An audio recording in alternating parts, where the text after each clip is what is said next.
Live from MMA Fighting Studios, this is Between the Links. And now, your host, Mike Heck. The iconic voice of Esterlin welcomes you to a brand new edition of Between the Links. Yes, it is great to be back in this seat with this microphone in front of my face, knocking the rust off. I am energetic as hell. I am ready to go. There's a lot going on in the world of MMA and combat sports. We have UFC 288 coming up on Saturday. One Championship making their US debut tomorrow night. BKFC had a massive weekend this past weekend. So much to get to. So let us introduce the panel. First, he is Mr. No Gray Area. He filled in like an absolute champion last week while I was on vacation. He's the co-host of No Bets Barred and the man behind the soon-to-be iconic Chat GPT bets, Mr. Jed Meshew. Jed, thank you for running things last week, my dude. How are you?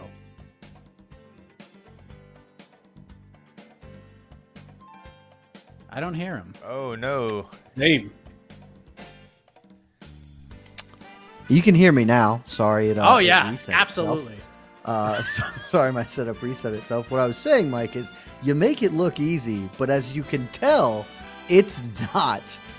So glad to have you back because it was a lot. A lot went into last week. So glad to give it back to you for all of this. And I'm glad you're back in the seat you're in because we have a hell of a matchup. And folks, his opponent, I'm so happy about this because it has been a while since he has been on the program. And for months and months, I have been bugging this man to come back on the show. And schedules just didn't line up. Until today, ladies and gentlemen, he is full of energy too. The deputy editor of MMA Fighting, the wise wordsmith, some might say the best writer in the whole damn world, Mr. Shaheen Al-Shatti. Shaheen, welcome back, man. How are you? I'm doing well, man. I'm doing well. It's always fun to be here with you guys. Full of energy. I don't know about that. I'm on like virtually no sleep with my 8-month-old at this point. I don't remember sleep. I'm barely a human being, but I'm very excited to be here. Been a bit, as you said, and welcome back, Mike Tech. It's good to have you back. Thank you. And maybe bantering back and forth with Jed will be just the energy boost that you need. So let's start with it's something in Arizona. I mean, if you watch the Suns series thus far, wow, it might just be something in Arizona. They are not don't have all that much pep in their step. 87 points, Sheen. Come on. I'm not here. I don't want to hear any of the postseason. I'm just a very sad person right now. I got nothing. I'm gonna live and die without seeing this stupid franchise do anything that's worth anything. So I got nothing. I'm a beaten man. You're kicking a beaten dog right now. Good job. I thought that would inspire you, and instead it really just kind of shoved you down even further. I'm sorry that wasn't my intent, but. I would think if anybody would understand my plight, it's a Atlanta sports fan. But nah, y'all just gotta pile on. Okay, that's fine. Oh look, Atlanta has terrible sports teams, but I'm a back-to-back national champion. I'm living my best life right now. That's what I'm saying. You've risen. You have risen. You have elevated. You should be. Yeah, you should feel pity for me. You should feel Hawks pity will never for me. elevate. You know where I'm at. You know the sadness I'm living right now. You, if anybody, should not be piling on. I don't know, man. Adding Kevin Durant and still getting swept out of the semis it's going to be a tough look. It's going to be a tough look. But look, Shaheen is also a New England Patriots fan, so you can always drop the 28-3, Shaheen. True. And that's all you need. Fair. And at least you're not a Bruins fan. Up 3-1, feeling good about life, and then you just get your ass whipped for 3 straight games by the freaking Florida Panthers. Unbelievable. So speaking of risen, that was a collapse from the Bruins. I was really pissed off. That was the one thing about vacation. I watched a lot of sports, and I was pissed. But the Bruins did not rise. The Panthers did. And so did BKFC this past weekend. So let's put a bow on that because unequivocally, look at that. Unquestionably, gentlemen. He makes it look so easy, doesn't he? It's so good. It's so good. Stop it. It was a BKFC weekend last weekend, guys. I know there's a UFC card, but it was a BKFC weekend all the way. BKFC 41 went down in Denver. Mike Perry stops Luke Rockhold, busted up some teeth in the main event. Eddie Alvarez and Chad Mendez had a freaking war in the co-main event. Alvarez wins, Mendez retires, Big Ben Rothwell did Big Ben Rothwell things, and so much more. So Shaheen, let's begin with you. This sport, this promotion, it's not for everyone, but man, did they have the combat sports world talking this past weekend and throughout this week too. I'm still getting questions on Heck of a Morning about this BKFC card. How big was this event for BKFC? It was the biggest weekend they've ever had, right? Like that was the biggest W that sport, that entity, that promotion has ever taken.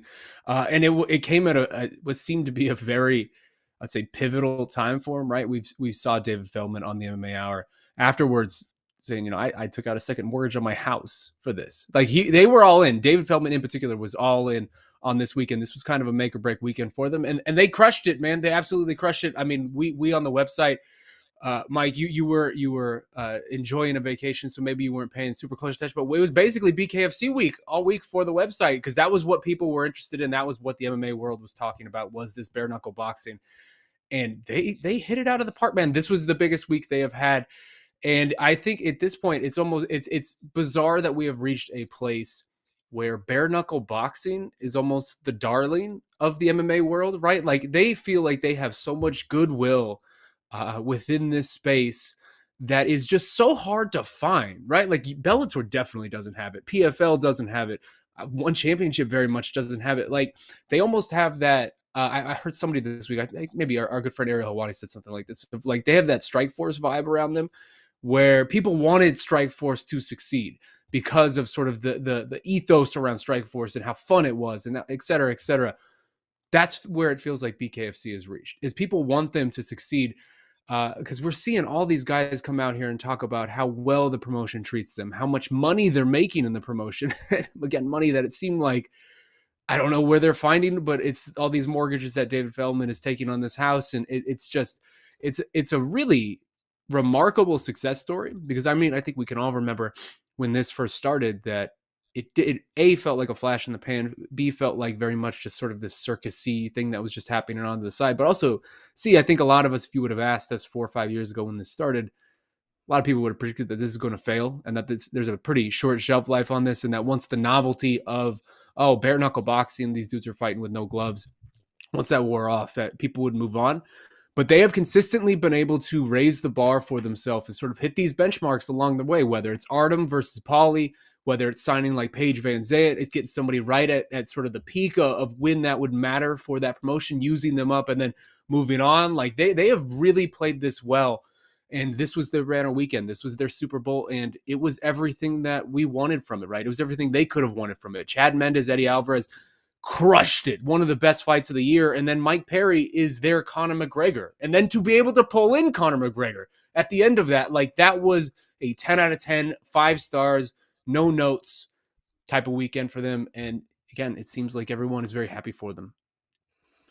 Jed, in the world famous MMA fighting yearly draft, second year we did it, you run BKFC. So something tells me you were pleased with the results of Saturday's card, were you not?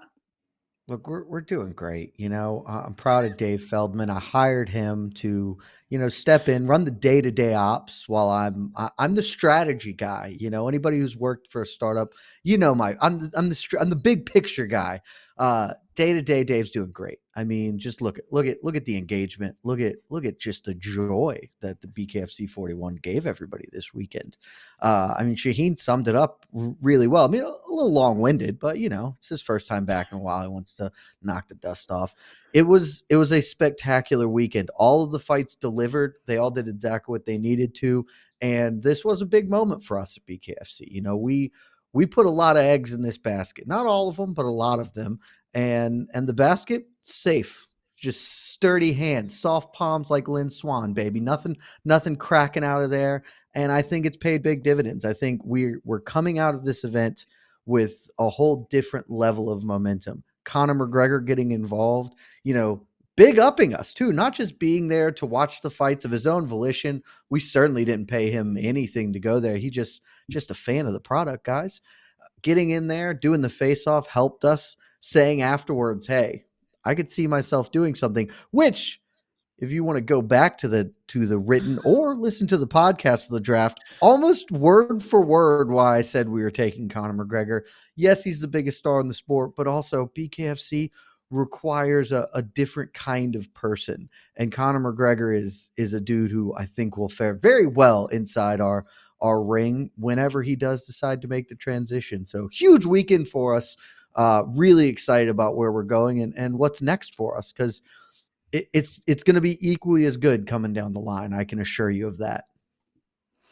Well, to paraphrase the great Rick Pitino, as of right this second, Conor McGregor is not walking through that door, Jed Meshew, but Mike Perry has walked through that door. He has become a star. He's the face of the promotion right now, especially now that Paige Van Zandt has been out for so long. This sport was just made for this guy 100%. And Mike has been on the wrong side of headlines over the years. He's had some attitude problems in the past, but over the last couple of years, Jed Meshew, this man seems happy, seems to be at peace, kind of seems that this, barbaric sport has changed him for the better while making a lot of money and being a dad and being a family man. Like, I've interviewed this guy while he was in the UFC, told me to go F myself. And then I would interview him since he signed with BKFC, and it's like a whole different person. So I guess the question is, what do you make of this version of Mike Perry, Jed? This resurgence, or I guess emergence, in this combat sports space? This is custom built for him. This is his sport. We say this more about athletes in other sports, right? Of like, oh, well, he really has found his calling. That you see a lot, particularly in football. We're like, oh, a team is finally using. He's not a 3 technique. He needs to be shooting the gaps. Like, that's Mike Perry here. Is sure he could do MMA and he was fairly successful at that. Certainly more than most, but it is not the thing that resonates in his soul in the way that BKFC and he just a match made in heaven. He's got a lot of skill, but he's got even more heart, and honestly, bare knuckle. A lot of it is that as well. Outside of just talent, you got to be willing to do it, and there are few men more willing to do this than Mike Perry. So he is the perfect face of our promotion. Certainly we hope to continue bringing in big names like Luke Rockhold, like Eddie Alvarez. Eddie Alvarez took to it very well. I think we're going to have another run with him, and maybe we get Mike Perry and Eddie Alvarez down the line. Maybe we get Eddie Alvarez, Luis Palomino, our champion. I think both of these guys can do very well, and we've got our eyes on a couple of other emerging talents as well, because I think there are a certain subset of fighters who, yes, they can do well in MMA, excel even, depending on their division and how weak it is. But there are some people who seem really more well-suited to what we're offering, and Mike Perry is just the first of many. Shaheen, your thoughts on the last couple of years of Mike Perry's fighting career? I mean, who else can pick his nose and wipe a booger on a big custom-made jacket and actually get it over? Mike Perry has done that. Everything he does sort of turns to gold for them, and that wasn't necessarily the case with the UFC. He's a changed man. He's a star now. What have you made of this last couple of years for this guy? The Booger Man, Mike. I mean, come on, it's a masterclass.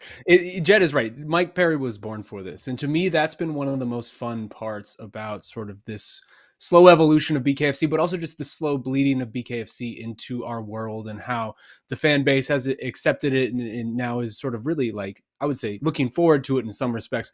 It's seeing the familiar in unfamiliar, right? Because it obviously BKFC is very, very different from MMA, but it seems like the crossover of the fan bases is almost a perfect circle type of Venn diagram. Like, MMA is the BKFC fan base, because we are seeing our talents that we know, that we've grown up with, that we love. Guys like Eddie Alvarez, guys like, Artem Lobov, if you want to go back, like all these different people. We're seeing them take what we know about them and go into such a completely different and unfamiliar space that seems vaguely familiar, right? Like it has a little tinge of what we know and love about them, but it's just throwing them into such a vastly different world on so many different levels. And we've seen this consistently with the debuters, people like a Luke Rockhold, who go in there thinking that they know what this is going to be about, and then very quickly realizing, like, oh, this is not at all what I thought this was going to be, and maybe this is a little tougher than what I thought it was going to be. And Eddie Alvarez said it perfectly earlier this week when he was talking to MMA Fighting on the MMA Hour, when he said, this is not, excuse me, this is not the sport for the athletes, right? Like, this is sport for the dogs. This is what that is, exactly what this is. And it's so fun to see who translates over to that. Because I mean, you could there's all sorts of fantasy matchmaking you could do with this, of like who would succeed in this type of sport. Whether it'd be like Dustin Poirier, feels like he would be someone who would crush it in BKFC, that type of thing. And then there is the athletes too, the guys who you go like a Luke Rockhold. Everyone was seemingly dubious whether this would work out for him. It's just very fun to see, as I said, the familiar and an unfamiliar. And I think that's been what's been so cool about Mike Perry, because you could have just said Mike Perry bare knuckle boxing, and I think everyone who knows anything about Mike Perry would be like, yeah, that's home run. That's going to work out. Who's your number one guy? Who is your number one guy you want us to see bring over? Because I obviously have a list of people. You nailed it. I mean, there's a reason I didn't draft Umar Nurmagomedov. You know, great fighter, just doesn't fit with what we're trying to pull. Who is your number one guy? So I got two obvious ones, and then one who's my actual number one guy. Okay. Dustin and Justin are the two obvious ones, because I mean, come on, we drafted both of them, so exactly. Great work. Yeah, the number one, Nate Landwehr. That man was born for this. That is the Mike. He's going to have a great BKFC career in like 5 years. Yeah. Whenever his UFC career is over, I am so much looking forward to his BKFC career, because he's going to just crush it over there. He's going to do great. Incorrect answer though. We're already sending messages where, you know, it might be a little early, but we're going to get him sooner rather than later. The day Derek Lewis comes on over to BKFC, it's going to be a good day. Boys, it's going to be a good day when Derek Lewis comes. Woo! Him versus Ben Rothwell. Woo! By the way, you got to feel for Alan Belcher out there, who like really made like a thing for himself, like sort of reinventing himself as this heavyweight champion for them, all 220 pounds of them. And all of a sudden it's just 290 Ben Rothwell, fully haired up, just real furry, big giant behemoth coming at you. And it's like, I don't blame Alan Belcher. I wouldn't want to fight Ben Rothwell either. There's like a 70-pound weight difference here. It's different. It's going to be tough for Alan. Alan's going to have a tough one. Shaheen, I want to go back to something you touched on earlier, because here's the thing about BKFC. When they have all these big cards, we always ask, like, how the hell can you top that? Like, have they peaked? And you mentioned the Artem Lobov Paulie Malignaggi card, where I, along with many others, said, this is it. Like, it'll never get bigger than this. And then over the last 3 or so years, big cards, big names, great events. And it seems like they're catching on more and more. And you mentioned the timing and getting some of these fighters over when they're getting them, and just putting on these big events and using some of these names to catapult other names. Like, look at what Britton Hart became after she beat Paige Van Zandt, and she's still a pretty big star for them. And now there's potential TV deals. So I don't know how many mortgages David Feldman can take out at this point, but like, how bright is the future for this promotion moving forward? Like, can they sustain this buzz over a long period of time? Like, are we having this conversation on BTL 5 years from now about BKFC having a massive successful event? I mean, it definitely feels like they're on the precipice of something genuine and legitimate, right? Because that's sort of the thing, right? When this first came out, it felt like a novelty for so long. Like, even through the Paige Van Zandt stuff, the Artem Paulie, all of that felt like a novelty. This, to me, felt like the first real weekend where, oh no, this is a real thing that MMA fans are enjoying. This is a real thing that MMA fans want to get behind. And this is a real thing that actually could become a genuine player in this space, in the form that, like, if there's a big BKFC card next time around, and say there's whatever you would consider a big PFL or a big Bellator event, I think there's a very good chance a lot of people would shy towards the BKFC card and what they saw. And just being able to elevate yourself into that conversation where you're obviously not ever going to be the UFC, but if you can sort of be talked about with the Bellators, with the PFLs, with the One Championships, that is a massive, massive win. And that it does, for me, for the first time, feel like there is legitimate staying power here with BKFC, because there is just so much goodwill. And at this point, they have, I would say, passed so many tests, right, for the MMA fan base, just when it comes to longevity. Like, we've now seen them crush it consistently with these big events. Next time there's a big event, a lot of people are going to be tuning in, especially if they can get a TV deal. I don't know if this Triller money is coming in at any point. If that does exist, it seems like this Triller deal is in a very weird spot for them. Maybe hopefully that can come in for them at some point, so David Feldman doesn't have to take a third mortgage out on his house. But it does feel like there's something sustainable here. And again, their eye for talent and picking veterans at the right spot with well-known names and sort of putting them in the fun matchups that we would want to see. It is proven time and time again now. And at this point, it feels like they are here to stay, and they are very much in that conversation for number 2. I wouldn't put them there at number 2 at that moment, but on any given weekend, they can dominate that weekend, and that is massive. I'm muted. Can you hear me? There we go. My thing just disconnected for some reason, but I'm back. Jed, how can you continue to sustain this success? I'm not saying you can't do it, but I mean, you're making some big moves, and now your home state of Georgia, Jed, legalized in Georgia. That's a very big deal. I'm sure you had a big part in that. I'm so excited for the day we bring BKFC to Atlanta. It's going to be a great day.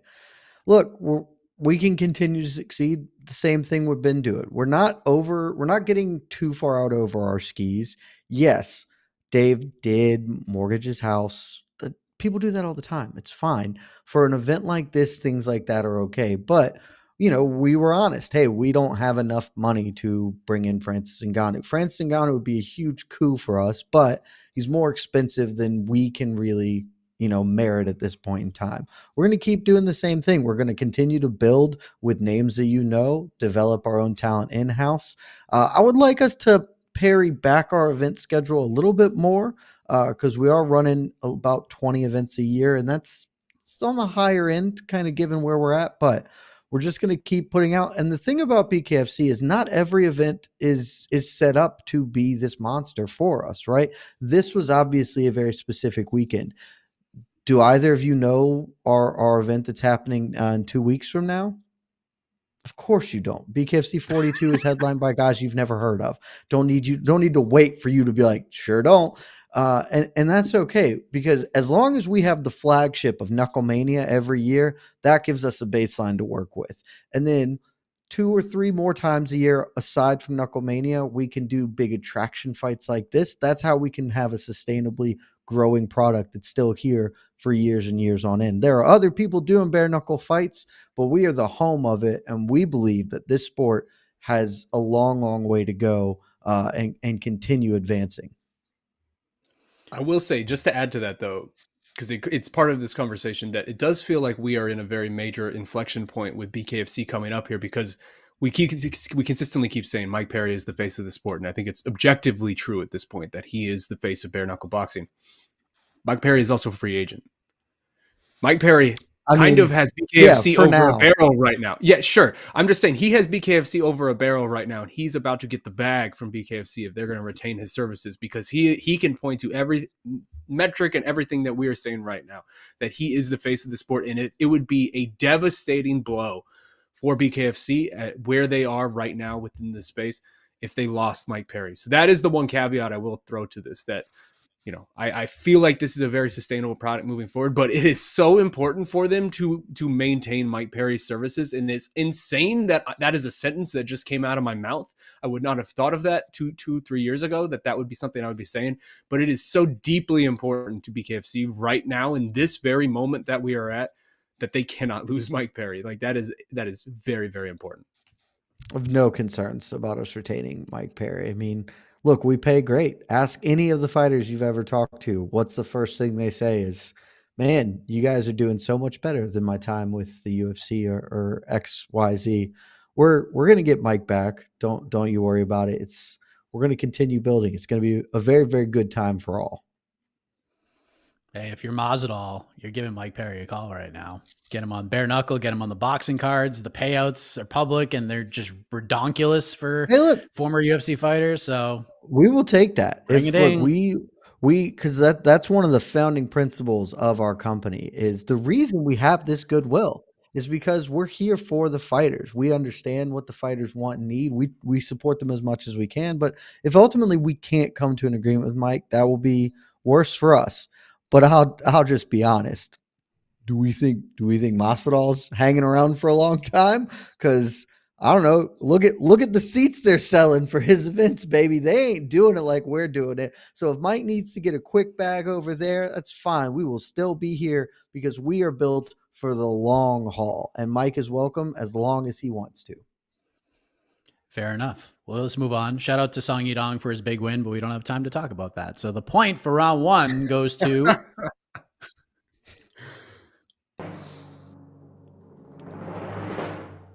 hopefully this wakes him up a little bit more. Shaheen Al-Shatti, 1-0. Guys, did you know that Houston Alexander is fighting for us in 2 weeks or 3 weeks?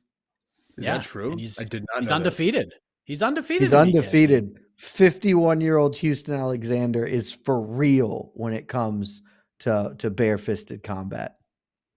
I do enjoy that you referred to BKFC as we that entire segment. Did not break character once. True pro. True pro. Character. It's our company. Me and Dave, we're doing great. Well, I couldn't give Jed the point. It'd be a conflict of interest. He obviously has the knowledge and in the bookkeeping in front of him, so I can't do that. So let's head to UFC 288 this Saturday. The main event is Aljamain Sterling defending his bantamweight title versus the returning Henry Cejudo. And Jed, I'll begin with you because both of you know this, and I think anybody watching this knows this.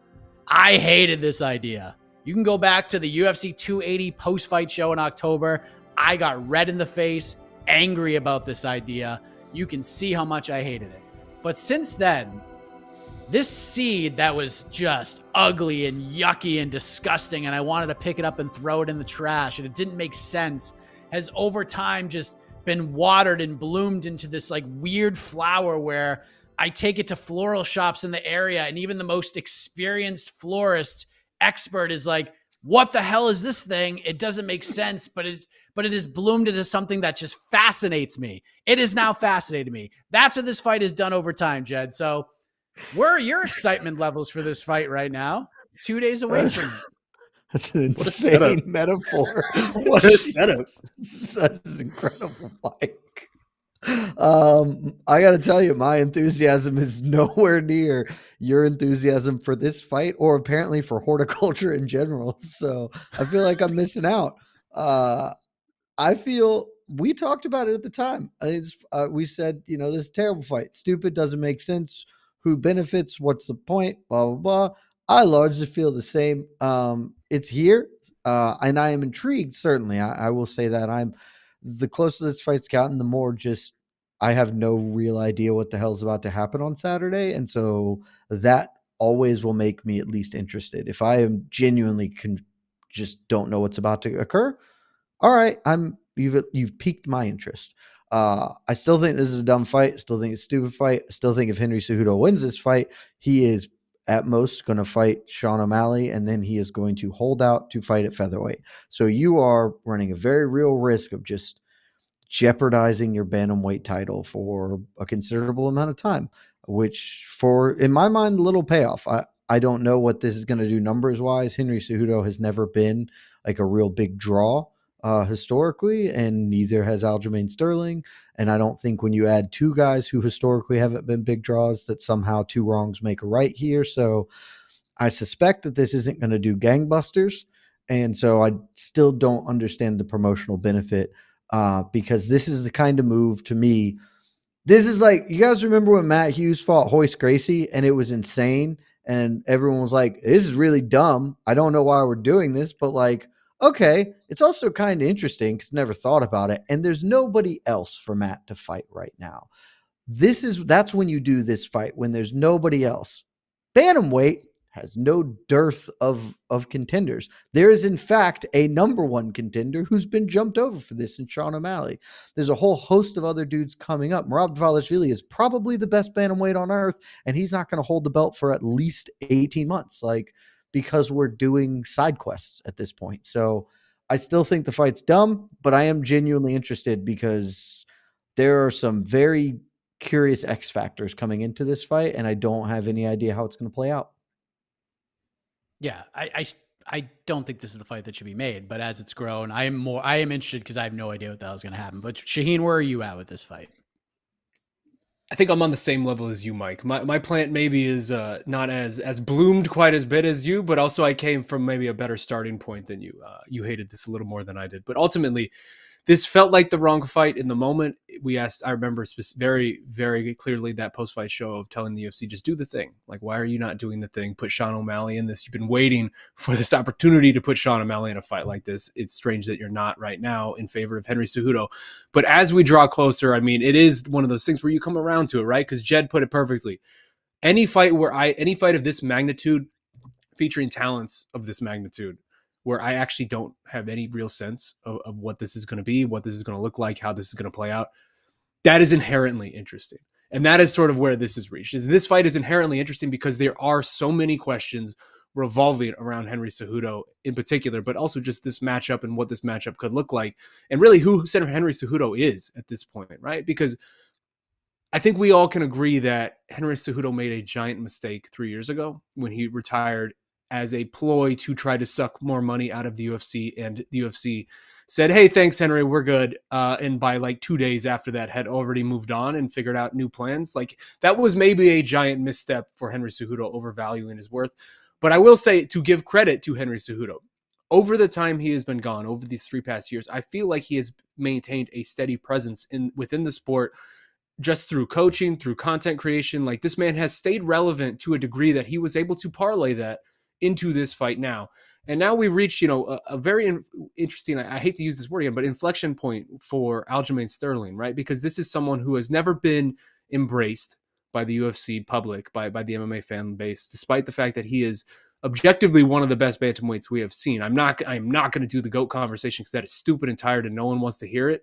And also, I'm just sick of talking about that every single time somebody has a title defense or two. But he is one of the better bantamweights we have ever seen. And now coming into a fight against Henry with this sort of consecutive title defense streak looming, right? Like, he would tie or be the first person to have 3 consecutive title defenses within this division. Dominic Cruz and TJ have done it, but they were over 2 different reigns. That is interesting in and of itself. But also, you throw out the age thing with Henry Cejudo and who Henry Cejudo is as an athlete, right? He is one of the best combat sports athletes we have seen just generally, if you put just accomplishments out there. But he is 36 years old. He's 36 years old, coming off a 3-year layoff. And it's the same thing we talked about, ironically, for the last Aljamain Sterling title defense against TJ Dillashaw, where if Henry Cejudo wins on Saturday, he's making history in a lot of different ways, but mainly in the fact that he will be by far the oldest champion at 155 or below in the history of the UFC. Like, not even close. Right now it's 34. It's Alexander Volkanovski, and I think Deiveson Figueiredo as well was 34 when he was in his title run. So if Henry Cejudo is doing it, he is by leaps and bounds the oldest champion we have seen in the lower weight division. That's interesting to me because Henry Cejudo was very, very good when he left. For as cringe as his personality may be, and as easy as it may be to have a distaste for the way he approaches certain things, he is a very, very good fighter, and I'm curious to see whether he is still a very, very good fighter 3 years later. Now, the winner of this fight, and we'll talk more about legacies and what a win for either guy means tomorrow on the preview show, but the winner, we already mentioned his name, likely, unless you just fumble the bag like never before, you're fighting Sean O'Malley next. So the stakes for the winner includes leave with the belts, get a big fight with the biggest star in the division, one that Sterling and probably Cejudo would likely be pretty favored in.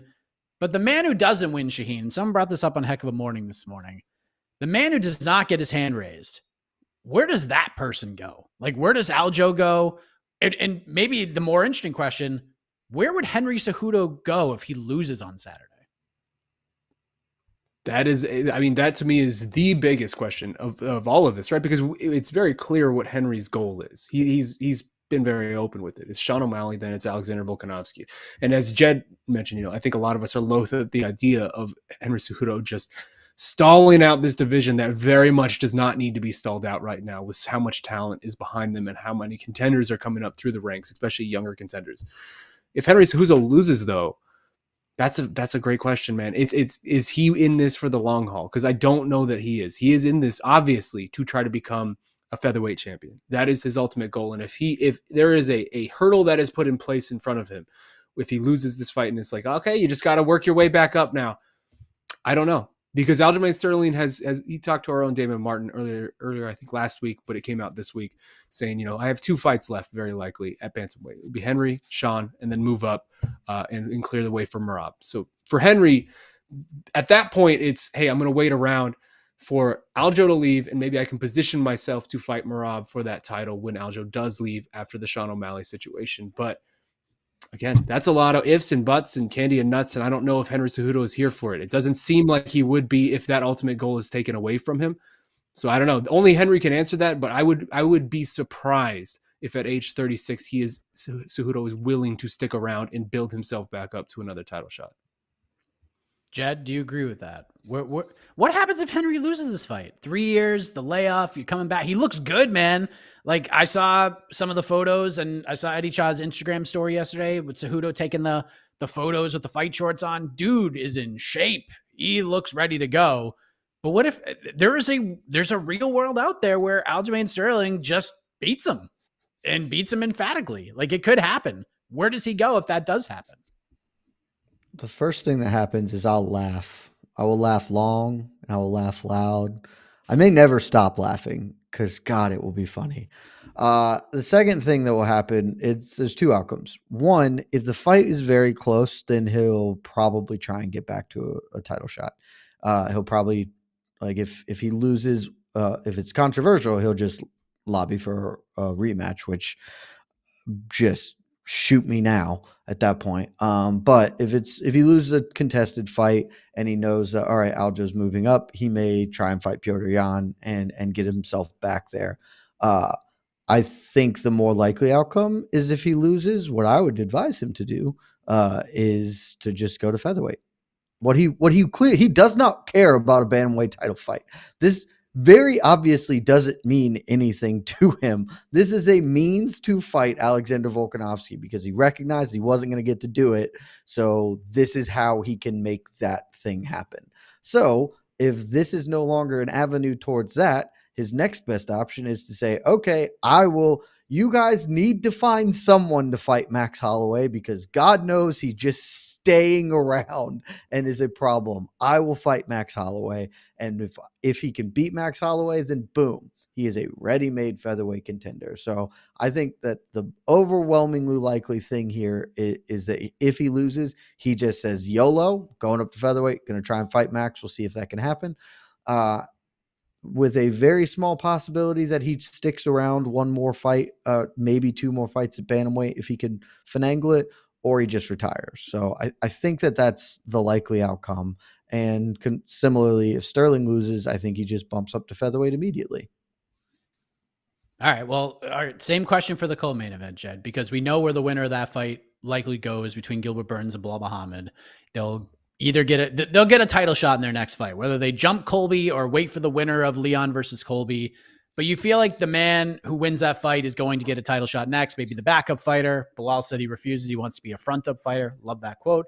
But the man who loses this fight, do you feel like they take a big step back in the title conversation? Or do you feel as if, hey, these guys are doing us a favor from a UFC perspective, maybe we'll be a little more lenient in that respect?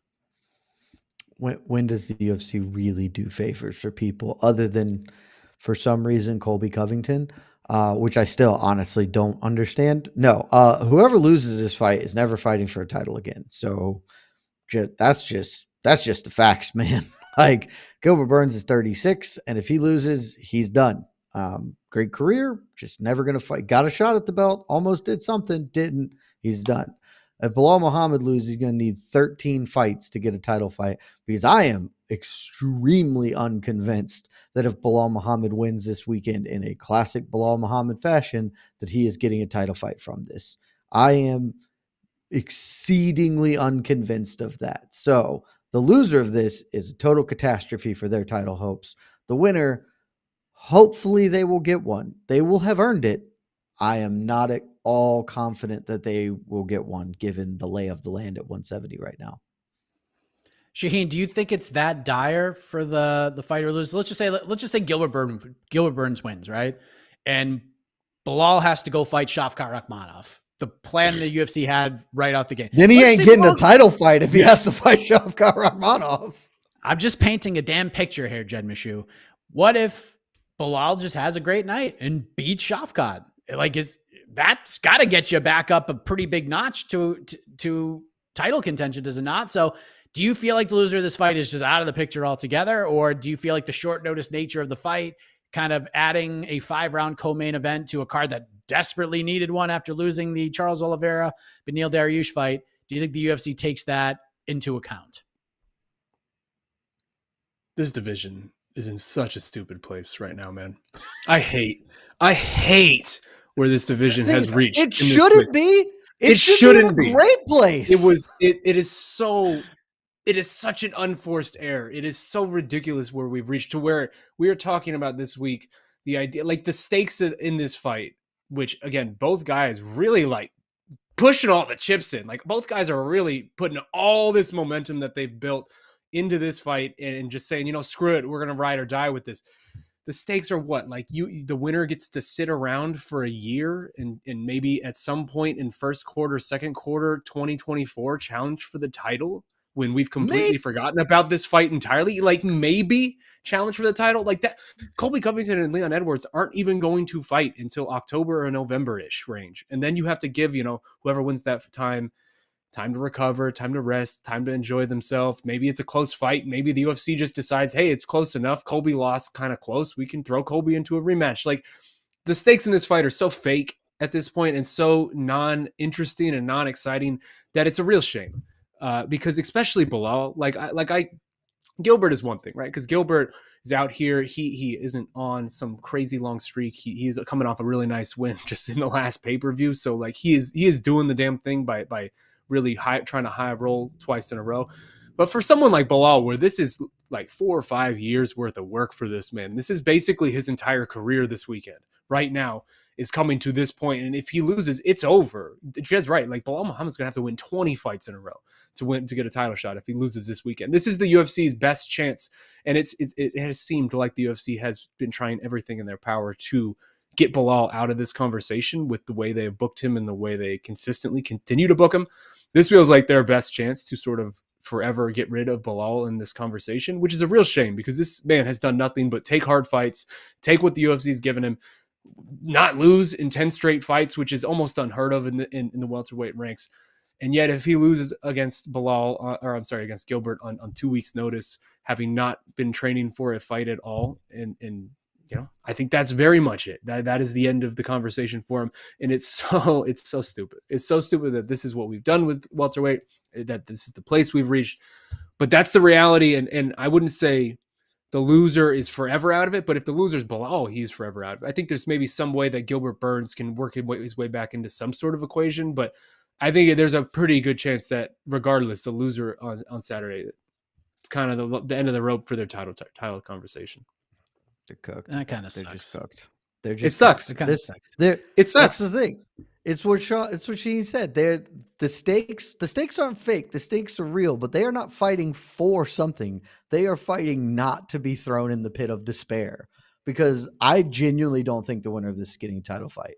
Hot take. There's the title is going to be contested in October.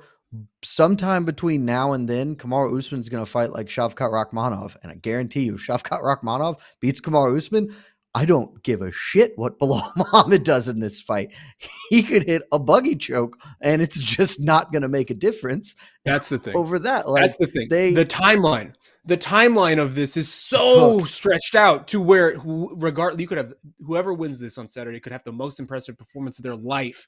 Our memories, and in particular the UFC's memories, are so short-term that by the time October, November rolls around, this will be such a distant memory. We will have completely forgotten about this, and it will be onto the new hotness, onto whatever the latest 170 guy to do something really interesting will be. Like it's really just doing a disservice to the two guys who are company men who are doing the UFC a real favor here, like especially Belal.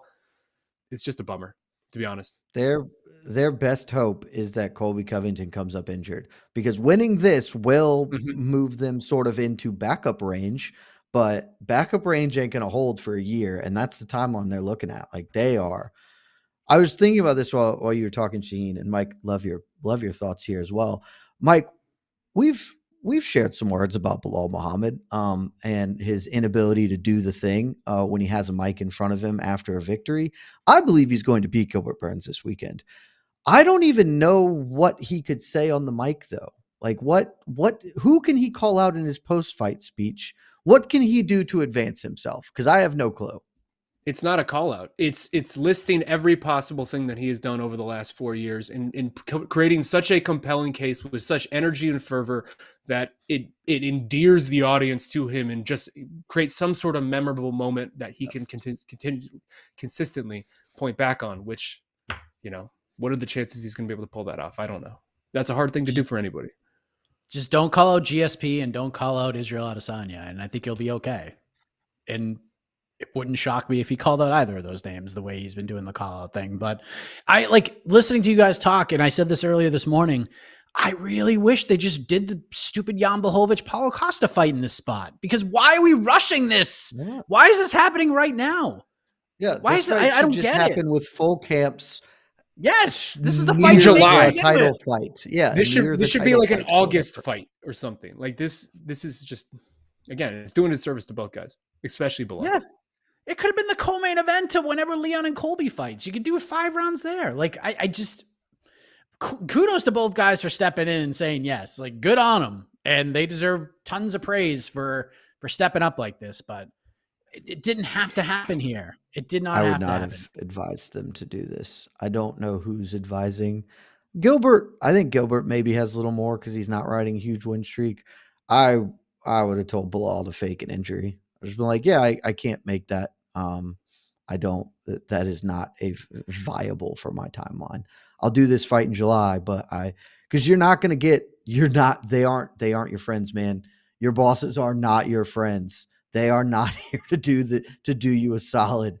And they are, the UFC history is littered with people who have done them favors, and outside of giving you another fight, they'll give you another fight. If you step in on short notice, and you lose, they'll keep you employed, but they ain't doing you a big one here. I ain't keep Belal Shanada taking this fight, even though I think he's going to win. Yeah, like this is Gilbert's playing with house money here because, again, this is such a quick turnaround for him. He just got a big win. Belal, this feels very, very reactionary to the Colby thing. Okay, this is what the direction they're going. I just need to do something quick so people continue to talk about me and make my case, which that just doesn't last until October. That doesn't last until next March or next April, whenever we're talking about what this opportunity would be. It's not how the sport works. Well, we will have more UFC 288 conversation on the preview show tomorrow. So just we're wetting the whistle, so to speak. Let us move on. There's still so much more to talk about. Point for round 2 goes to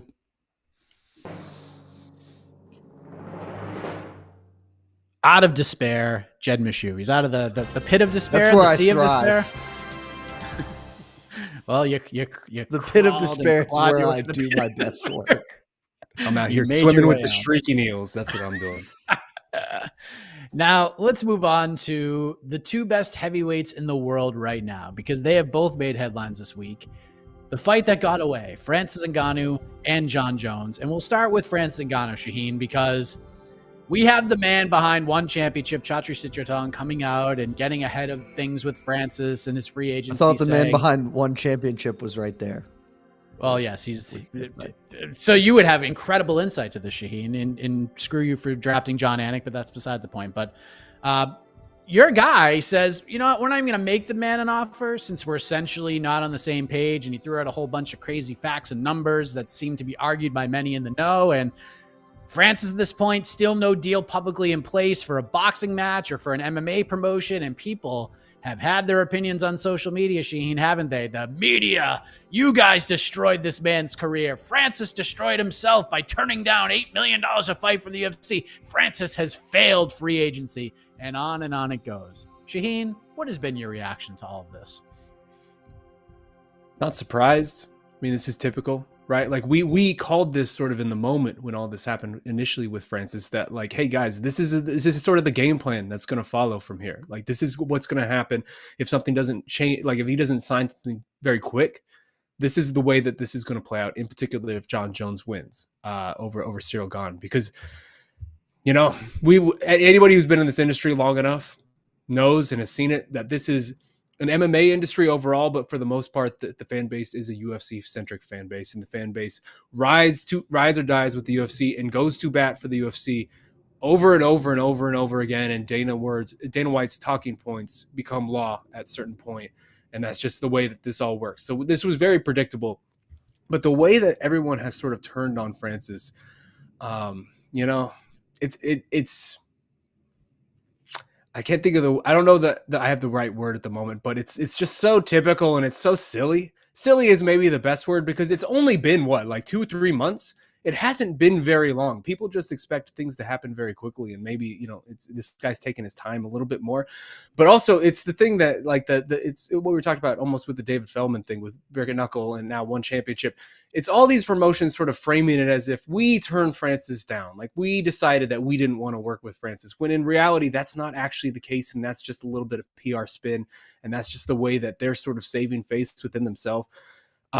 Francis is doing fine, man. Like Francis, we're hearing it. There's going to be a deal announced pretty shortly. It seems like he's pretty close to announcing something on the MMA side. If he goes and lands one big boxing fight with any of these top heavyweights, like, it will have just been worth it for him. The way people are quoting this Dana White figure of, he turned down $8 million a fight, that's not entirely true. Like, that is a very cherry-picked way to frame that. And we even saw Coach Eric Nixick talk about this publicly over this past week of, like, that's not exactly what the deal was. Like, the deal was if Francis lost at any point, his salary would drop dramatically. And that's just not how for a top heavyweight in the world, like, that was a sticking point for them in the whole, again, the way bet on yourself, Shaheen. Yeah, bet on yourself. The way all of this has been framed is just so unsurprising, but also, like, man, whatever. It's all noise at the end of the day. Francis is going to sign, what's probably going to be a very, very healthy, lucrative deal for himself in MMA. And in whatever he ends up doing in boxing will probably make him quite a bit of money. And if he's happy, ultimately, it feels like that's the biggest thing. Like, he's just doing what he wants to do. And if that's fine for him, that should be fine for us. The outrage and everyone rushing to call scoreboard on this is just very bizarre to me. For someone like Francis isn't a bad guy. Like, Francis has turned into a villain for standing up for himself and maybe standing up for the UFC for all of the reasons and talking points and et cetera, that all of us in the fan base and et cetera, the media, everybody has been saying for decades at this point about the unfair practices in the UFC, the one-sided contracts, all of that. And then finally, one guy, the heavyweight champion of the world, the best heavyweight out there, stands up for himself, and he has been villainized for it. I think it just speaks to again, the fealty to the UFC that has been built into this sport and the fan base and the way that people consume it and follow it. But again, it's just not surprising to me, right? Like, this is, we expect things to happen quickly, and when things don't happen quickly, we call it a failure. Jed, what do you think? Because honestly, what Chachi did, it's no different. I mean, it's a little different, but it's kind of no different than what the UFC did, right? Because as soon as they cut ties with Francis and they announced the Jon Jones versus Cyril Gane fight, they went out first and said what they had to say, and they painted the picture, and everybody bought it. And then Francis got to retort a little while later on the MMA Hour and in subsequent interviews. But this is kind of the same thing, is it not? Like, what was your reaction to all of this? Like the statement, and then just the overall reaction from the fans and everybody on social media that Francis has failed at free agency and he screwed the pooch by not re-signing with the UFC. Everyone who believes that is dumb, and that's okay. Like, it's not a crime to be dumb. A lot of people are dumb in this country and around the world every single day.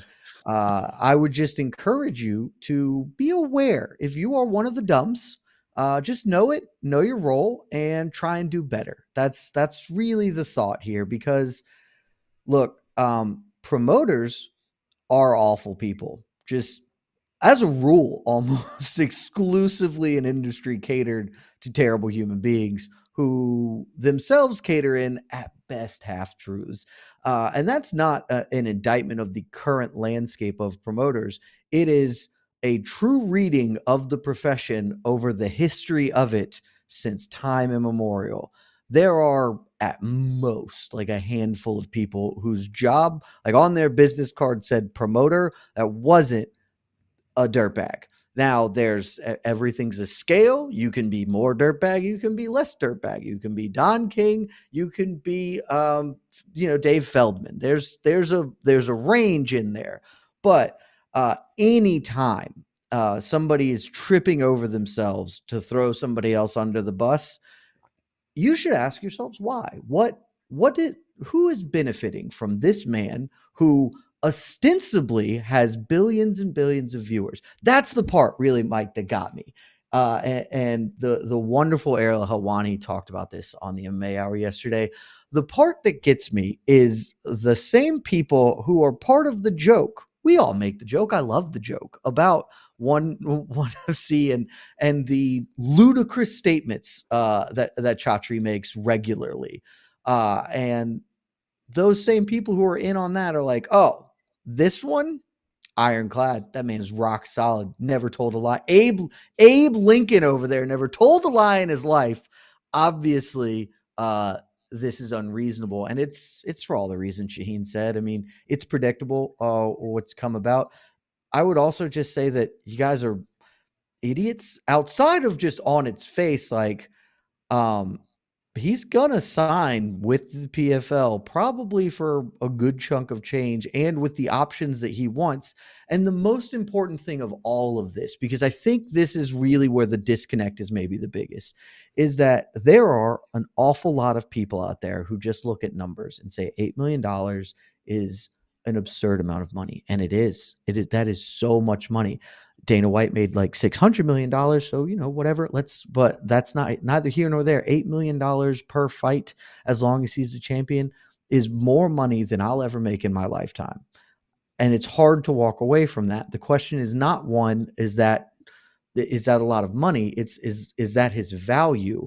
And you also need to factor in, and this is for anybody, whether you are making, $10 an hour at a local store business, whether you are a prize fighter, champion of the world, the price for your participation is the price you will accept. And there are a lot of people out there, Francis Ngannou is clearly one of them, who maybe the bottom line isn't the most important thing.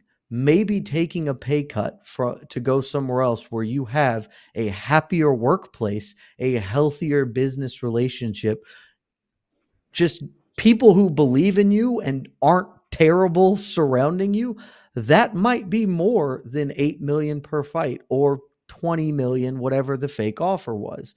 Those are important factors, and that clearly is a factor for Francis Ngannou. I still believe Francis Ngannou is going to get all the money that he possibly can, will be doing very well for himself financially, and will be doing it in a way that all of the other constituent parts matter to him. And here's the last thing I'll say on this, because Ariel brought it up yesterday. He, I guess, reported this, and I think that it hasn't gotten enough play. What Shaheen said is right. Francis Ngannou is a good dude. This is not a sport with a lot of good people in it. Most of my favorite fighters, I have to just kind of turn the other way for one thing or another. It is part and parcel of being a fan of this sport. Francis Ngannou is not. He is a good dude with a phenomenal story. And part of the things he is negotiating for, as a credit and a testament to him and his character, is that he wants minimum salary agreements for his opponents, because he doesn't want to, hey, you're going to rob Peter to pay me. No, I get X dollars because that is my worth. But you have to give Ante Delaja a minimum basic salary, because a lot of people will fight me for free because beating me means so much to their overall career. That's not what Francis is in it for. He is in it for bigger reasons, bigger motives than just himself. I think that is to be commended, and I still believe he's going to get paid when all this comes down. Well said. Well said.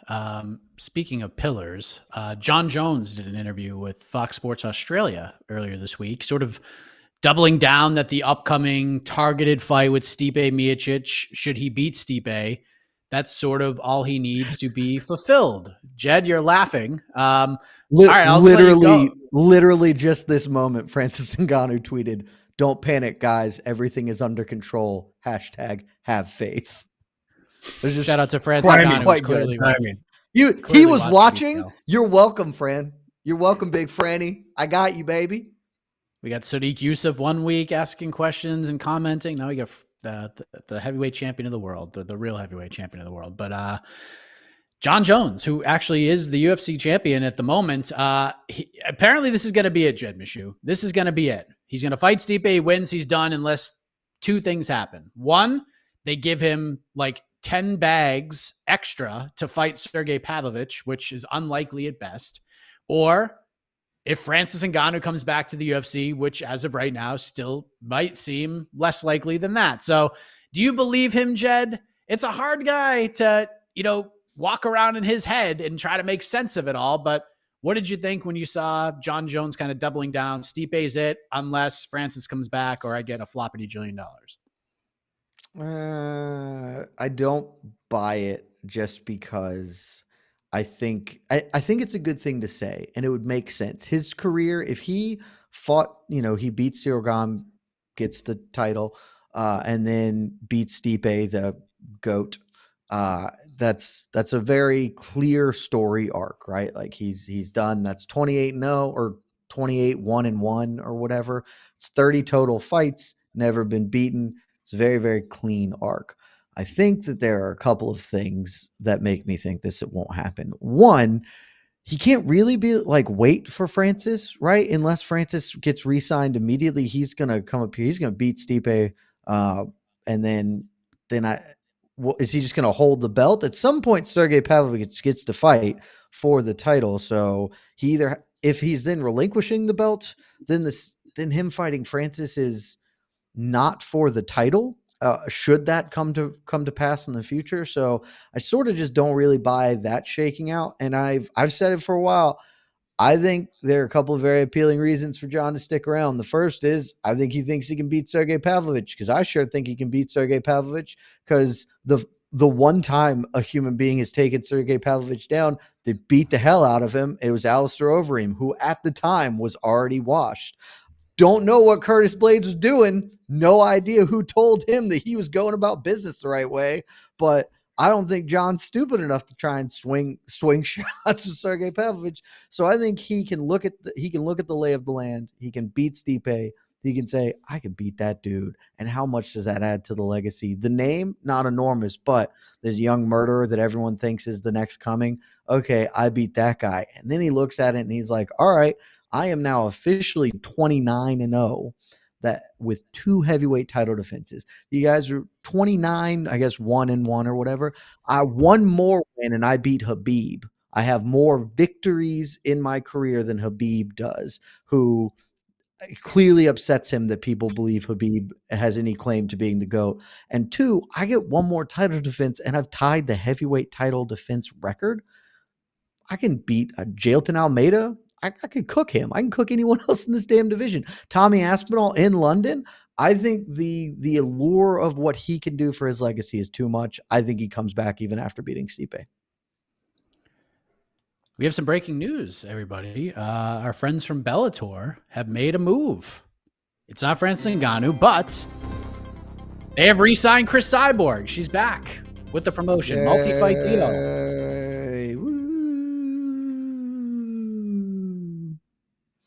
Yep. We don't. That does. They needed to do this. There we go. That's something. We got Sarah McMahon. We got Katz Ngannou. We got mega stoked fight. For the Arlene Blincow trilogy. Let's go. Maybe we'll finally get the Katz Ngannou fight that we've been asking for like 2 years. Yes, we got Sarah McMahon out there as well. So there's 2 right there. Honestly, Sarah McMahon, I'm more interested in the Katz Ngannou. Not that I'm interested in either, frankly, but sure. Congratulations to her. She probably got a very nice deal, and good on her. Shaheen, what about Jon Jones? Do you believe him when he says, Stipe, and I'm done unless X, Y, and Z?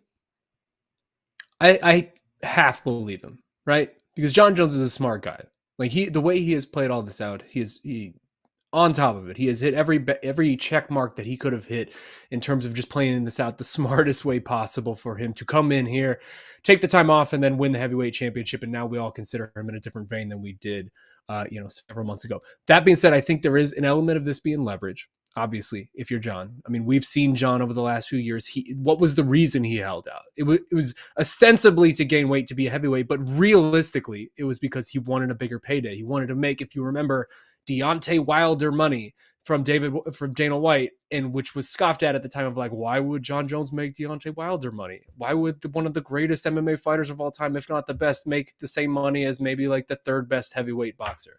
But like Jon knows how to play this game. Now he actually has the leverage, right? He is the heavyweight champion. He did the UFC a real solid by coming in here and completely changing the narrative when it came to Francis Ngannou, because you can bet your ass if Jon would have lost to Cyril Gane a couple months ago, the way people are framing this Francis thing would have been a lot different. Obviously, because Francis beat Cyril on a torn ACL, like that would just be a completely different conversation. But now Jon comes in and the UFC can sort of reset it the whole time and just say, hey, we have the best heavyweight anyway. It doesn't matter. That being said, I do think that I believe Jon to a certain extent, because there is an element of Jon that has followed him throughout his career, that has sort of been one of the prevailing factors for his late career, right? Or especially maybe the second half of his career, maybe not the first half, but the second half of his career in particular. And that's risk management, right? Like this is the guy who all the way back when wouldn't fight Chael Sonnen on a week's notice because it was too much of a risk, right? Like even though he would have just demolished Chael, goddamn sport killer. Yeah, and then he just did end up demolishing Chael. But it was too much of a risk in that particular moment to leverage everything that he had built and put all the chips in and say, hey, I'm all in on this short notice fight. Jon Jones is a master at risk management. That is why his later title run at 205, sort of became just so lackluster, because he was fighting not to lose against a lot of those overmatched guys rather than fighting to win in spectacular fashion. He was just trying to extend this out as long as he could. Risk management for Jon Jones in this particular situation, I think he sees a fight against Stipe Miocic, who is a 41-year-old man by the time this fight happens, and says, hey, Stipe brings with him a lot of prestige, a lot of history within this heavyweight division. People call him the greatest UFC heavyweight of all time. I am catching him at the perfect moment where he is basically retired. He's already 1.5 feet out the door. If this fight didn't happen, I think Stipe would have just retired already. So Jon sees a way to capture everything that Stipe has already taken and just claim it for himself and say, hey, okay, look at that. Greatest 205er, and I beat your greatest heavyweight. Where am I now? I'm the undisputed GOAT. Because that's always ultimately been the goal for Jon. He wants to be the undisputed GOAT. He wants to make that conversation a non-entity where if, maybe you have GSP, maybe you have whoever else, but Jon wants to leave it to where by the time he leaves, you only have to say Jon Jones, and you can maybe add an addendum of, hey, steroids and, cheating, et cetera, et cetera. But anyway, he has all these accolades and you can't deny him. That's where he wants this to leave off. And if he beats Stipe, whether we like it or not, I think there's a good chance he'll probably get there in that conversation. I think at that point, he has as good a claim as anybody. And at that point, it's just sort of like you have to have Jon Jones in that conversation if you're having Jon Jones. Does adding a Sergey Pavlovich to that resume, does that bolster it? Maybe a little bit with what Jed said in terms of sort of being one of those guys then with the most consecutive heavyweight title defenses. But I don't know that the risk is worth the reward if you're Jon in that case. And also I would say too, Jed mentioned like the timeline of this, the Francis versus Jon fight. I think if Jon Jones leaves and vacates the title and then the Francis fight happens a year or two from now, that's a major fight regardless. Like if these two guys keep consistently winning, that will consistently stay a big fight for as long as it could possibly go. Like if that happens 2 years from now, the UFC could headline a show with that fight, and it will mean as much as it would have, if it happens this year. So I will say that. But I believe Jon, man. I think there is a very, very real world where he just beats and the oldest, worst version of Stipe possible, and then rides off into the sunset, calling himself the GOAT until the end of time. And at that point, he has quite a resume, and it's well within his rights to do that. So I think there is that element of Jon, that side of Jon, sees that road, sees that path out to be that undisputed GOAT type of figure. And I would be surprised if he doesn't take it. There's another word for risk management in fighting. It's called prize fighting. That's what Jon is. Jon is a prize fighter. I thought it was scared. Don't be scared, homie. True story. He just doesn't care. He doesn't care.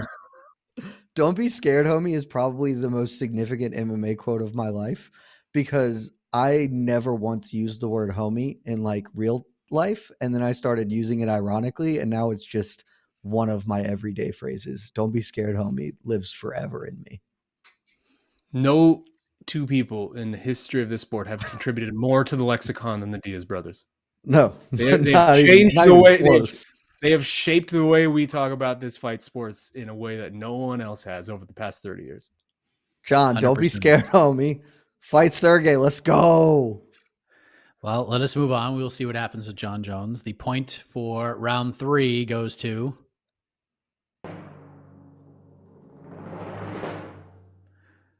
I'm giving it to Jed Meshew mostly because I had to mute myself and I almost spit water on my nose when you said if you are one of the dumbs. I lost it. I lost it. It's okay. It's like the youths or the olds. You're one of the dumbs.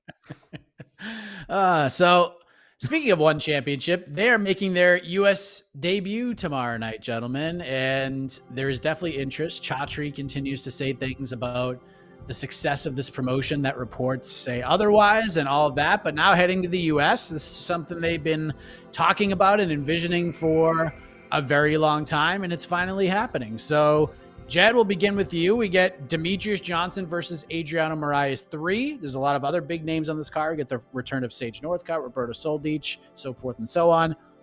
We talked about how BKFC 41 needed to be mega, especially with everything they had on the line. One, probably not that dire financially, but how important is it for one championship that this card delivers? Yeah, they have the Prime deal. I get that. And that's obviously big. But how important is it that this card gets some headlines coming out of it and that people are interested in it and that it delivers to the scale at which they hope? I don't know. Does it matter?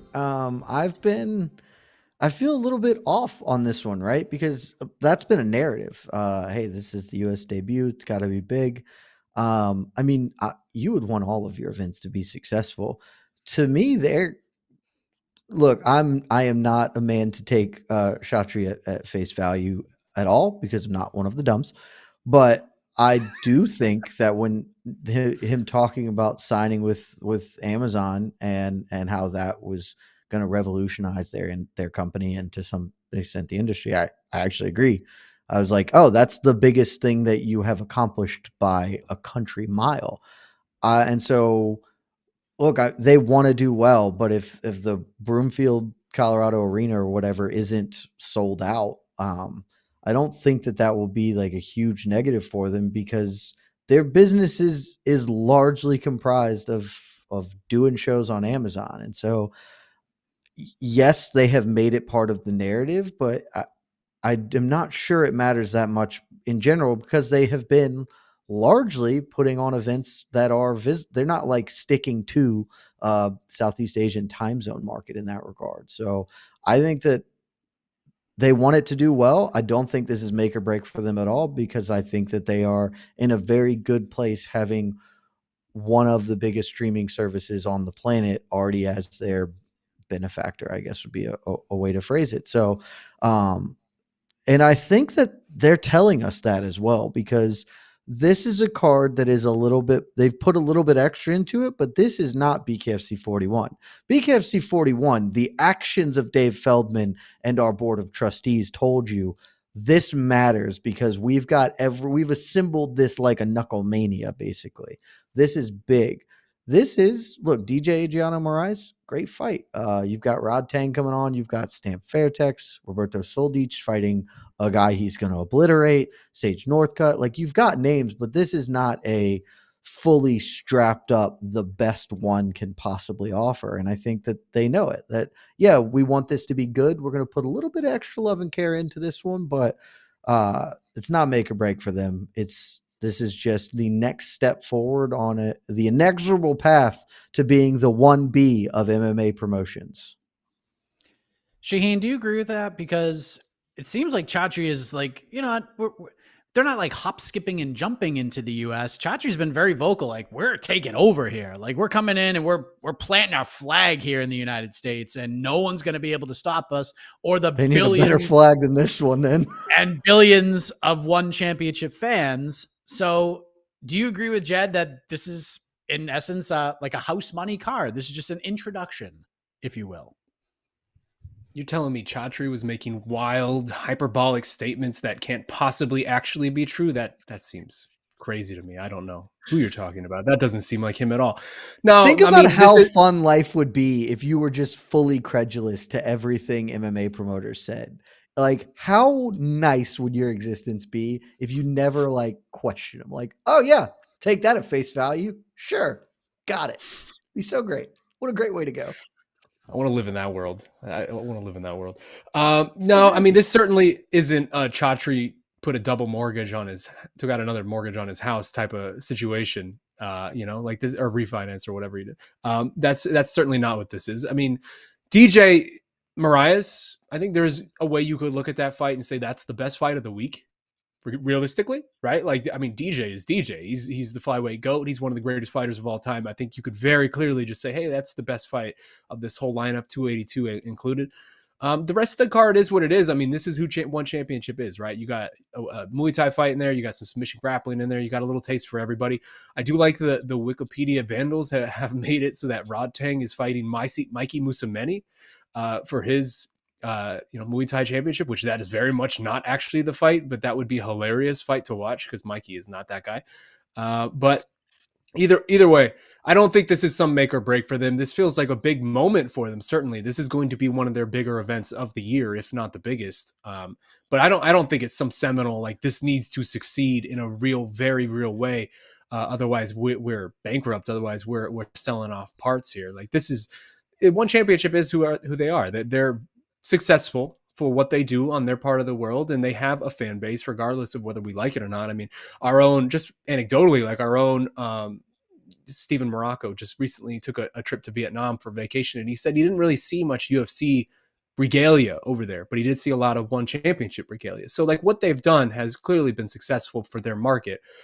I don't think there's ever a world in which 3 years from now, 5 years from now, one championship is rivaling the UFC in regards to North American popularity or anything like that. But maybe they can carve out some niche where they are sort of seen as a lower, very viable tier to be running events here in Florida or Vegas or wherever. I mean, it seems like the Colorado show sold out for the most part from what we've heard fairly early. So it seems like there's certainly some excitement for it. But ultimately, whatever happens on Friday, regardless of whether it's a good event, bad event, regardless of whether it's the most exciting event we've ever seen or just something that comes and goes, people will have forgotten it by Saturday because UFC 282 will be on Saturday. And most of the conversation coming out of this week will be about UFC 282 because that's just what this is. I mean, we're a North American company and the UFC is the titan of the industry. So they picked a bad week, certainly, to be running their first North American show. But it's a great card. I mean, I'm gonna watch. I'm gonna be entertained. My Phoenix Suns are probably going to be in the middle of losing their third game in a row to the Denver Nuggets at that exact moment. So I'll probably pivot over and watch one championship to try to make myself feel good.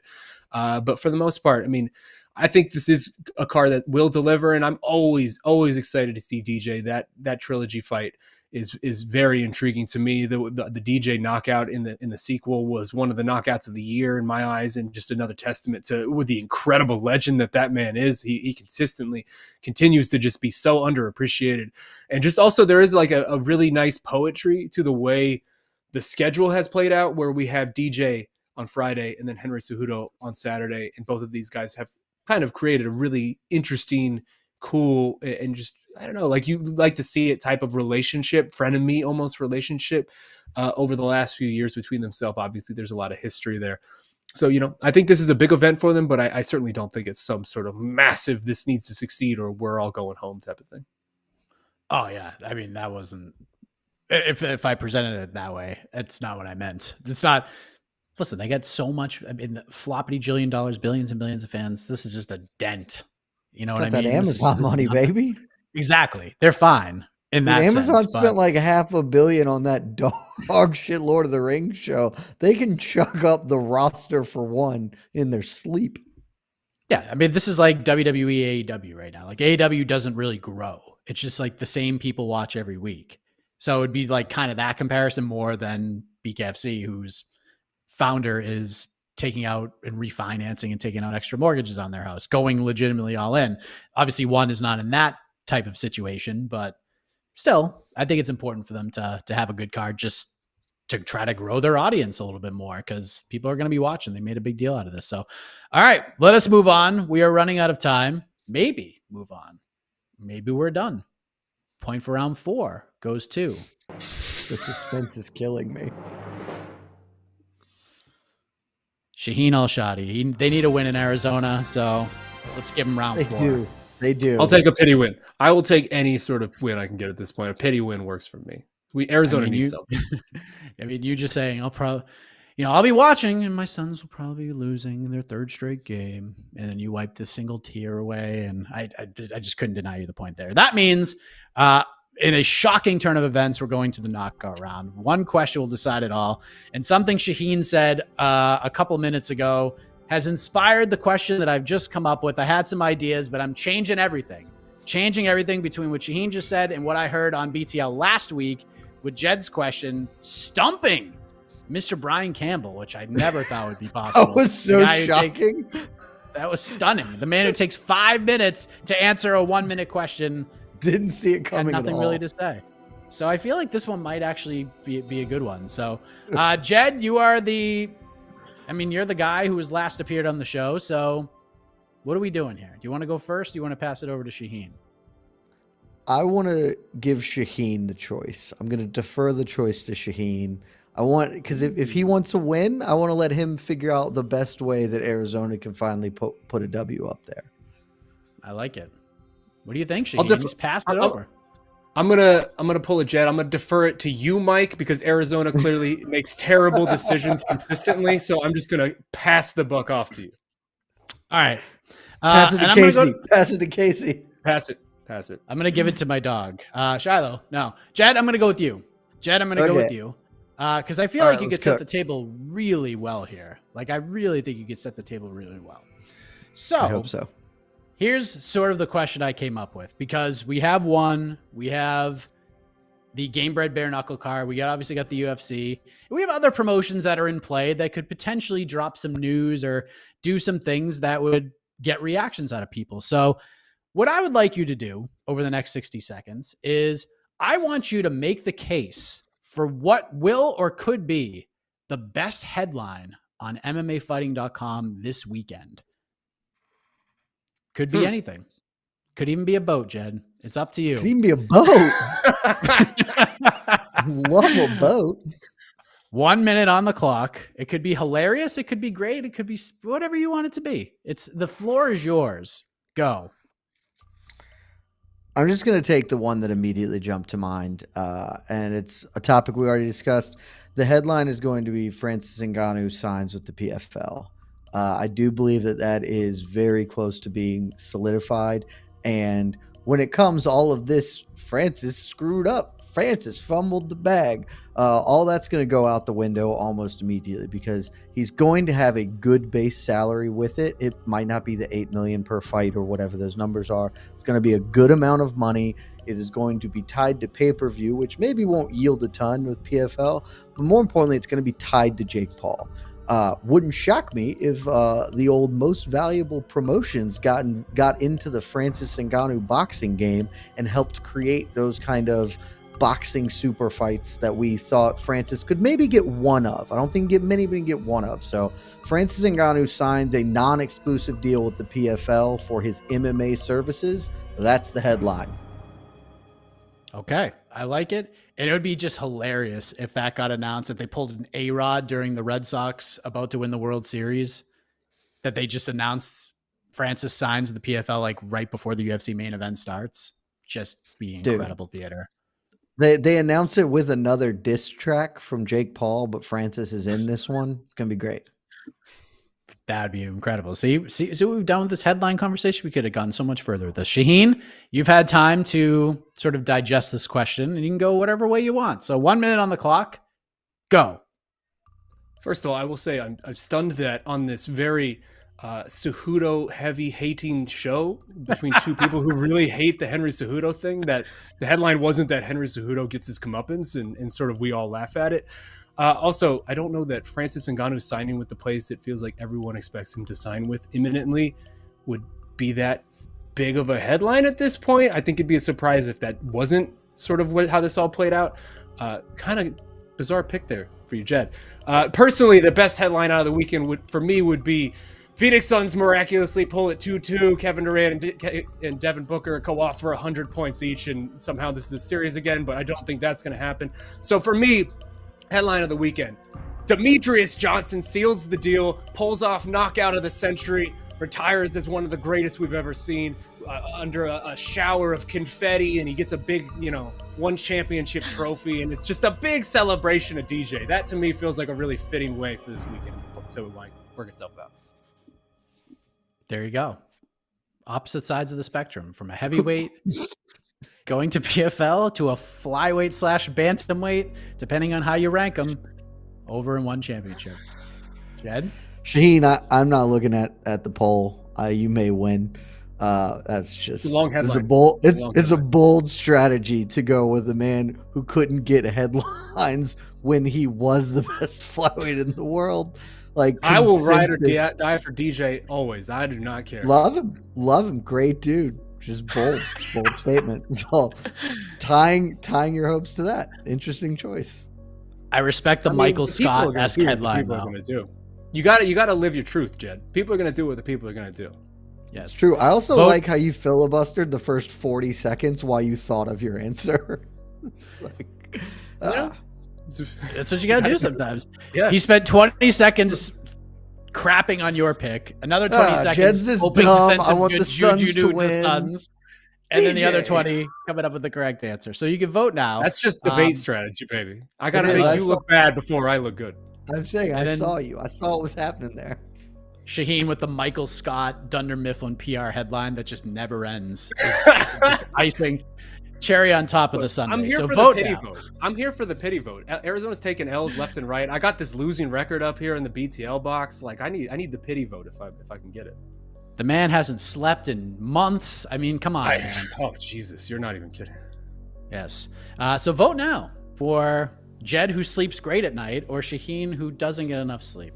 At this point, I'm sleeping in the playpen prison, which any parent probably knows what the playpen prison is, where you have to be in the playpen. Otherwise, the 8-month-old gets very upset if you're not in the playpen with him. So I'm literally sleeping in the playpen prison right now. That just sounds fun. Sounds like a good time. Super not. I bet there are a lot of toys around. You can have a good hang. As the votes tabulate, quick little programming notes. We'll have a heck of a morning tomorrow. I don't know what time because we have the weigh-ins tomorrow for UFC 288. So I don't know what's going on there, but we'll let you know. We'll have a preview show tomorrow as well to get you ready for UFC 288. Saturday, People's Pre-Fight Show. Then the watch party. I'm excited to get back after it in New York with my man GC. You can watch UFC 288 with us. So if you want to spend the $80 and watch the card, you can just join us for the little side commentary. Or if you don't want to spend $80, we'll just do our best to tell you what the hell's going on. Jed will actually be on for the co-main event. And Rob Font ChatGPT bet of the week, baby. Yes, and Rob Font's going to join us for the main event. I'm sure he will have his sights set on what happens between Aljamain, Sterling, and Henry Cejudo. We'll have a post-fight show. AK and I will be back on Sunday for on to the next one. And we'll have boots on the ground in Newark, giving you all the post-fight interviews and all that good stuff. So I think we have talked enough. Casey, show your face on the bottom right-hand corner of the screen. There you are. That mustache looks incredible as always. Casey, do we have a winner? Or is this so close that we need to waste some more seconds? Let's waste a little bit more. Can we let's get some filibustering from Shaheen. It's so close. Casey, I loved, by the way, is the poll that you put on similar to last week's?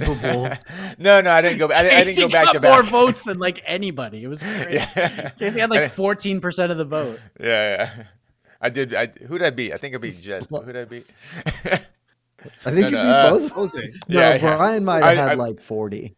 Yeah. Brian I beat Jose. I did beat Jose, and yeah.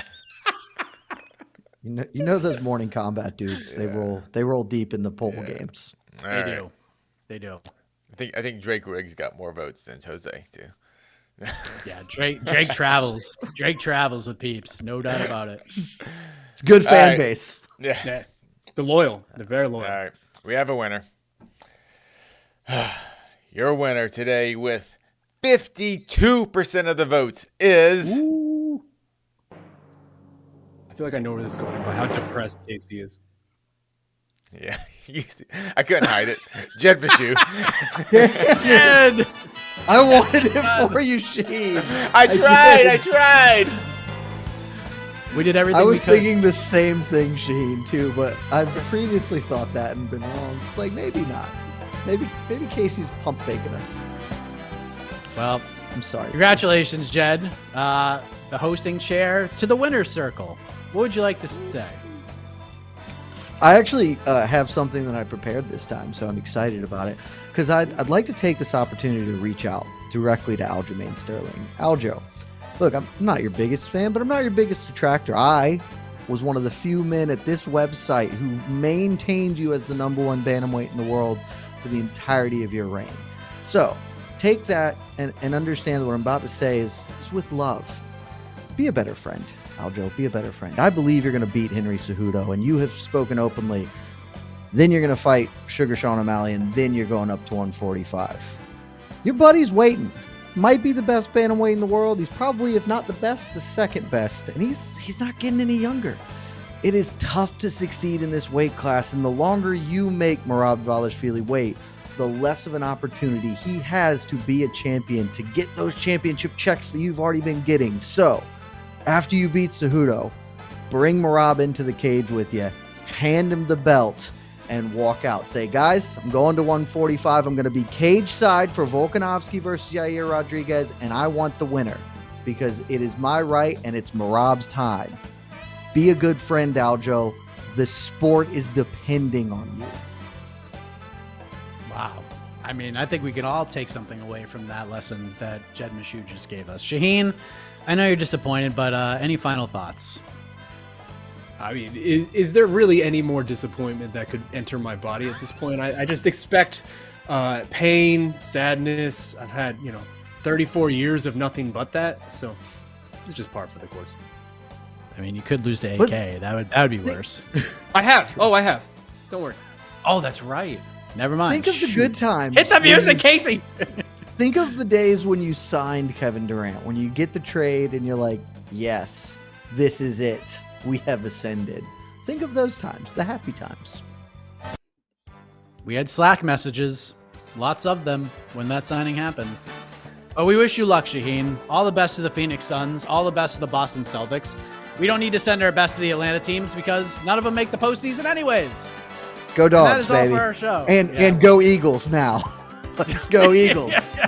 There you go. Yes, the draft. The Eagles have like the entire Georgia roster from the last 2 seasons. So. Phenomenal. Thank you very Love much.